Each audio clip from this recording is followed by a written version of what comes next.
Shy Bro, Father James with Deacon Hank. Hey. Lord of the Rings. Great movie. Great Awesome book. movie.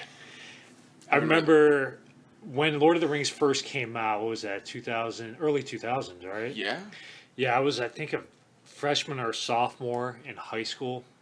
I was a kid. Yeah, I'm still a kid, too. Thank you. But it was in the wake of Braveheart, The Patriot, Gladiator, so those Toy Story.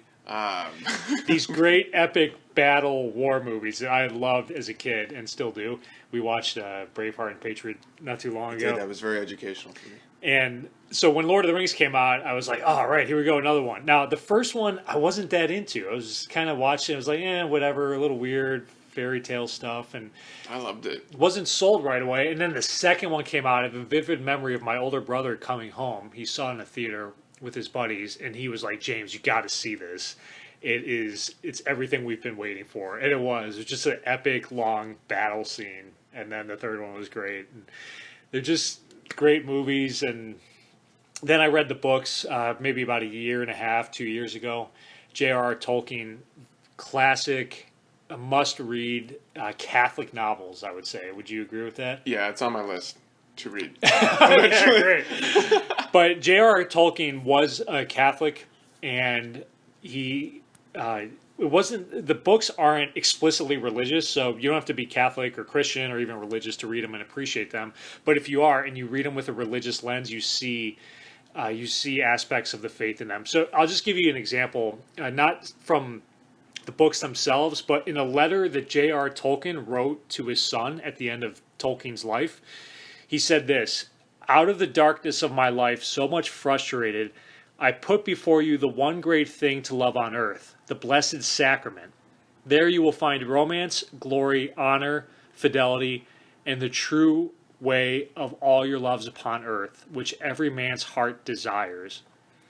So anyone who doubts that J.R. Tolkien was a Catholic, again, just reread that or re-listen to that quote. He says that the greatest thing on earth is the Blessed Sacrament, the Eucharist. He was fiercely devoted, and you look closely at the stories, you see some themes. So maybe we can unpack a few of them. We won't get to all of them. We could do like an entire podcast series on Lord of the Rings. Yeah, but easily. anything initially strike you, Deacon Hank? And by the way, the music is pretty awesome too. Ooh, So we're going to get a listen later. maybe we will. I'll my theme and then your theme. Go ahead. Nice. So, Father James, you'll have to help me with if I get a name wrong, because I'm not up on all the names exactly. But the scene that sticks out to me is when Frodo is poisoned in the first movie by a blade, and it's attached to names, but I don't know the name. Yeah, I'm not like a dork Okay, either. I'm You sure. know. Yeah, anyway, moving on. So he's wounded, and a special elf woman comes, and I forget her name too, but in this scene, she takes him because only her medicine, her intercession basically can save Frodo. And they're running, or not running, but on horseback at lightning speed. And the raiders, I think it are, the evil like knights and stuff are after them. I'm not good with names either. Those black shadowy things. Right. And so they get to a point where they're across the river, and the wraiths, I think they're called, they can't cross the water. And it's a beautiful image to me that has always stuck with me as evil hates holy water, it hates the sacramentals of the church, and it hates Our Lady, because Our Lady, her purity and her intercession always win out the day. And it's just a beautiful scene of what that can look like. Oh, very good. I like that. I hadn't thought about that.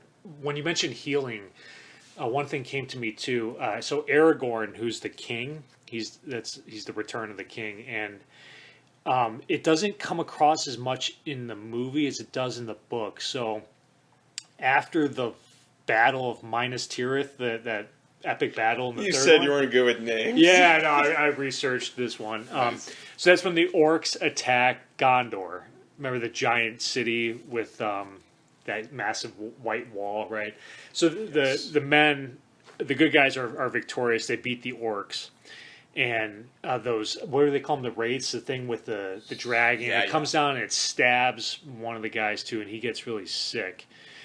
And in the books, Aragorn has the ability to heal because he's got this intrinsic power of being a king. So you see in Aragorn not just the kingly ruling aspect, but also this healing aspect too. And Jesus Christ, we say, is priest, prophet, and king. And as the king, he rules. As the prophet, he preaches the truth and gives us an insight into God's divinity, and then as priest, among the other things, he sacrifices himself, but he also heals.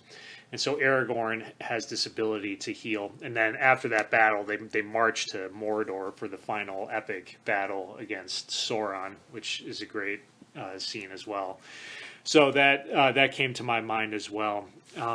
So anyways, it's just cool. So this would be like some great music in Lord of the Rings. Oh yeah, it's the best. It's great walk-up music.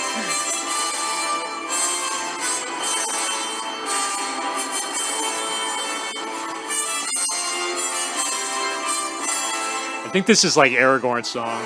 Oh, for sure. It's the song of the hero.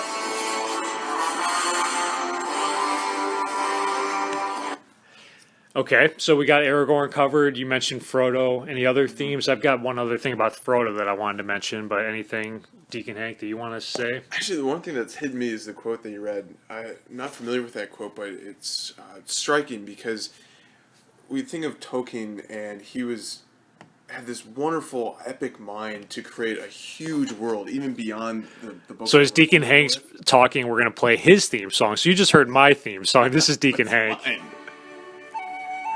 Dang it! I'll take it. It's Go the ahead, Shire. Deacon Hank. Yeah. The Shire is paradise.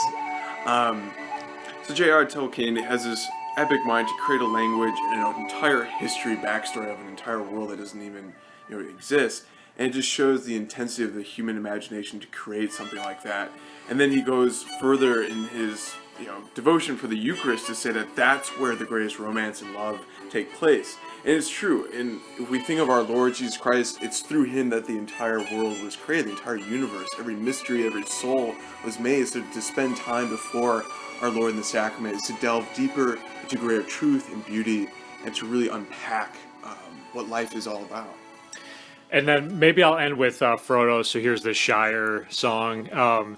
Deacon Hank frolicking through the English Or smoking a pipe. countryside. So Frodo, and this is celibacy with Frodo. He alone can carry the ring. Mm-hmm. He alone is entrusted with the mission. And there's something about the simplicity of the hobbits that make them only fitting to carry the ring. No shoes. Yep, no shoes. And if the men carry the ring, they're going to be corrupted by it. But Frodo, he never gets married, actually. Right. Sam, his buddy, gets married. Aragorn is married. But not Frodo, because his whole mission, his whole life is dedicated to the ring, to destroying the ring. And so when you're so committed to a mission or a purpose, you're willing to sacrifice everything for it. And to me, that's an image of celibacy in the Catholic priest, right? We're completely committed to Christ, to his church, to his mission. We're willing to give up everything and just go all in for that. And the simplicity of the priesthood gives us that ability to carry the ring, if you will, and do God's work. So anyways, friends, they're great books, great movies. Maybe we'll do a second podcast on it because there's a lot of imagery in there, and hope you enjoy it. Deacon Hank, thank you. Peace. God bless.